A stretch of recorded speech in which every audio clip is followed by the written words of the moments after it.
அனைவருக்கும் வணக்கம். வாழ்க்கையில் வெற்றி பெறவும் இலக்குகளை அடையவும் நாம் அனைவரும் போராடுகிறோம். நம்முடைய வாழ்க்கையில் தடைகள் மற்றும் சவால்களை சந்திக்க நேரிடும். இத்தகைய சூழ்நிலைகளில் தெய்வீக சக்தியின் உதவிகளை நாம் நாடுகிறோம். அது மட்டும் இல்லாமல் முருகன் வழிபாடு மிக முக்கியமான ஒரு வழிபாட்டு முறையாக இருக்குது. முருகப்பெருமானை எப்படி வழிபட வேணும், எப்படி பூஜை செய்ய வேணும் அப்படிங்கிறத பற்றி தான் இன்றைக்கி நாம் இந்த வீடியோவில் தெரிஞ்சுக்க போகிறோம். இந்த வீடியோ ரொம்பவே பயனுள்ளதாக இருக்கும். அதனால் வீடியோவை கடைசி வரைக்கும் ஸ்கிப் பண்ணாமல் பாருங்கள். இது வரைக்கும் நம்ம சேனலை நீங்கள் இன்னும் சப்ஸ்கிரைப் பண்ணலைன்னா மறக்காமல் சப்ஸ்கிரைப் பண்ணிவிடுங்க. வாங்க வீடியோக்குள்ளே போகிறோம். முருகப்பெருமான் கலியுகத்தின் கண்கண்ட தெய்வமாக இருக்கார். முருகனின் பாதங்களை சரணடைந்தால் தீராத வினைகளும் தீரும், பலவிதமான நன்மைகள் ஏற்படும் என்பது பக்தர்களின் நம்பிக்கை அப்படின்னே சொல்லலாம். முருகனை வீட்டிலேயே எளிமையான முறையில் வைத்தும் வழிபடுவதும் ரொம்பவே நல்லது அப்படின்னு சொல்லப்படுது. தற்போதைய காலகட்டத்தில் முருகப்பெருமான வழிபடுவர்களின் எண்ணிக்கை நாளுக்கு நாள் அதிகரித்து கொண்டே இருக்கிறது. முருகன் கோவில்கள், முருகனின் மந்திரங்களை தேடி தேடி பார்ப்பவர்கள், நேரில் சென்று வழிபடுவர்களின் எண்ணிக்கையும் அதிகரித்து தான் வருது. தினமும் கோவிலுக்கு சென்று முருகனை தரிசிக்க முடியாதவர்கள் வீட்டிலேயே எளிய முறையிலும் முருகனை வழிபட வேணும். அது மட்டும் இல்லாமல் பரபரப்பான காலத்தில் கடுமையான வேலைப்படுவிற்கு இடையில முருகனை வழிபட்டு அவருடைய அருளை பெறவும் நாம் முறையாக வழிபடுவது நல்லது அப்படின்னே சொல்லப்படுது. அது மட்டும் இல்லாமல் மனதால் முருகனை நினைத்து தினமும் தவம் இருப்பது போல அவரது நாமங்களை சொல்லிக்கொண்டே இருக்க வேண்டும். முருகப்பெருமானின் மூல மந்திரமாக ஓம் சரவண பவம் எனும் மந்திரத்தை சொல்ல வேண்டும். இந்த மந்திரத்தை வாய்விட்டு சொல்லக்கூடாது, மனதிற்குள்ளே சொல்ல வேண்டும். அதே சமயம் நீங்கள் சொல்லும் மந்திரம் உங்களுடைய காதில் மட்டுமே படும் வகையில் சொல்ல வேண்டும். இந்த மந்திரத்தை 11 அல்லது 21 அல்லது உங்களால் எத்தனை முறை முடியுமோ அத்தனை முறை இந்த மந்திரத்தை நீங்கள் சொல்லலாம். கண் மூடி மந்திரங்களை சொல்லும் பொழுது தேவையற்ற பல விதமான நினைவுகள் வந்தாலும் அதனை கண்டு கொள்ளாமல் தொடர்ந்து மந்திரத்தை சொல்லிக்கொண்டே இருப்பது ரொம்பவே நல்லது அப்படின்னு சொல்லலாம். கந்தர் அலங்காரம், கந்த மந்திரங்கள், திருப்புகள் ஆகியவற்றை நாம் ஏதாவது ஒரு பாடலை தினமும் நாம் பாடல் செய்ய வேணும். பாடலை பாடும்போது கையில் பூஜைக்காக வைத்துக்கொண்டு பாட வேணும். கண் மூடி முருகனின் பாடல்களை நாம் பாடக்கூடாது. முருகப்பெருமானின் முகத்தை பார்த்தபடி பாட வேணும். அப்படி பாடும்போது நம்முடைய முருகனின் கண்களில் அசைவதும் அவர் சிரிப்பது போன்றவை நம்முடைய கண்ணுக்கு தெரிவதை உணர முடியும் அப்படின்னு சொல்லப்படுது. முருகனின் பாதத்தில் இருக்க பூவை நம்ம ஒன்று எடுத்து நம்முடைய கையில் வைத்து கொண்டு வேலைக்கும் செல்லலாம். வீட்டில் கிளம்பும்போது கையில் திருநீரை எடுத்து நம்ம செல்லும்போது நிறைய நன்மைகளை நமக்கு தரக்கூடிய ஒரு வழிபாட்டு முறையாக தான் முருகன் வழிபாட்டு முறை அமைஞ்சிருக்கு அப்படின்னே சொல்லப்படுது. தினமும் முருகனை வழிபட பவித்திரமான எண்ணங்களுடன் முருகன் படங்களுக்கு மலர் மாலை, குங்குமம், சந்தனம் வைத்து ஆராதனை செய்து வழிபடலாம்.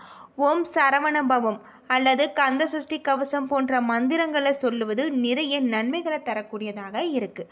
திருப்புகழ் பாடல்கள் முருகனின் மகிமைகளை புகழ்ந்த பாடல்களாகும். தினமும் முருகனின் திருப்புகழ் பாடல்களை பாடுவதன் மூலம் மனம் சாந்தியும் முருகனின் அருளும் கிடைக்கும். இந்த விரதம் கந்த சஷ்டி விழா காலத்தில் தேய்பிறை ஆரம்பத்தில் 6வது நாளாக வரக்கூடிய கந்த சஷ்டி விரதத்தை நாம் முறையாக சிறப்பு பூஜைகள் செய்து வழிபடுவது நிறைய நன்மைகளை நமக்கு தரக்கூடியதாக இருக்குது. முருகனின் வேல் சக்தியின் புனித சின்னமாக இருக்குது. தினமும் வேல் வைத்து பூஜை செய்வது சிறந்தது. இதை செய்வதால் முருகனின் அருள் பரிபூர்ணமாக கிடைக்கும். வேல் வழிபாட்டின் பொழுது முருகனின் மந்திரங்கள் மற்றும் கந்த சஷ்டி கவசம் பாடுவது நல்லது அப்படின்னு சொல்லலாம். செவ்வாய்க்கிழமைகளில் முருகனை வழிபடுவது மிகவும் உகந்தது. செவ்வாய்க்கிழமை என்று முருகப்பெருமான வழிபட்டால் சிறப்பான பலன்கள் கிடைக்கும். வீட்டில் அல்லது பணியிடத்தில் நெய் தீபம் ஏற்றி வழிபட்டால் தீய சக்திகள் நீங்கி நன்மைகள் உண்டாகும் அப்படின்னு சொல்லப்படுது.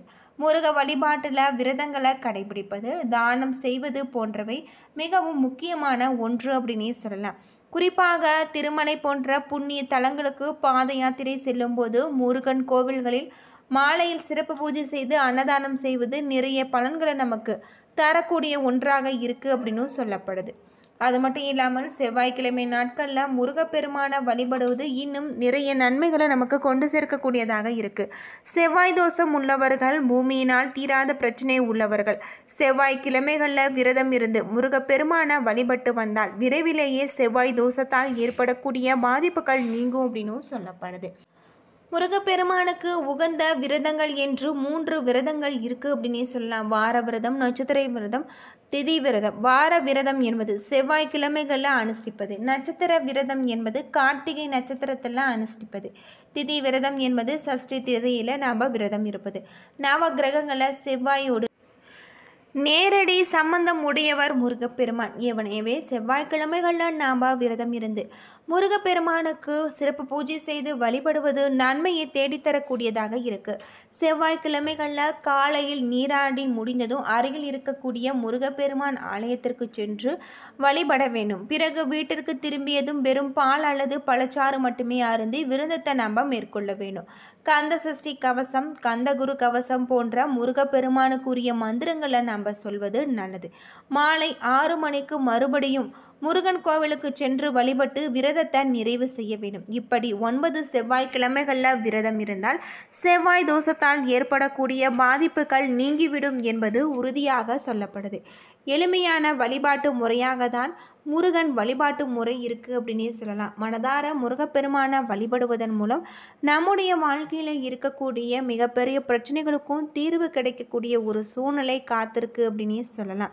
செவ்வாய் விரதம் இருந்து முருகப்பெருமானை வழிபடும் செய்யும் உகந்த நாள் முன்னோர்கள் என்று சொல்வாங்க.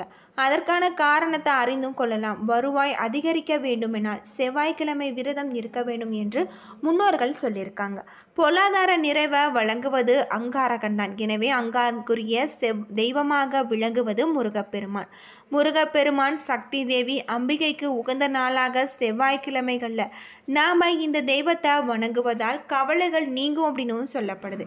செந்நிற ஆடை அணிந்து நாம் வழிபாட்டில் பங்கேற்பது, நைவேத்தியமாக அன்றைய தினம் தங்குதடை இல்லாத வாழ்க்கை, தன்னிகர் இல்லாத புகழும் மங்கள வாழ்க்கையும் நமக்கு கிடைக்கக்கூடியதாக இருக்குது அப்படின்னு சொல்லலாம். கார்த்திகை நட்சத்திரம் அல்லது விசாக நட்சத்திரம் அமைந்த செவ்வாய்க்கிழமை விரதத்திற்கு பலன்கள் அதிகமாக இருக்குது அப்படின்னு சொல்லப்படுது. அது மட்டும் இல்லாமல் நம்முடைய வீட்டில் வேல் வழிபாடு செய்யலாம்.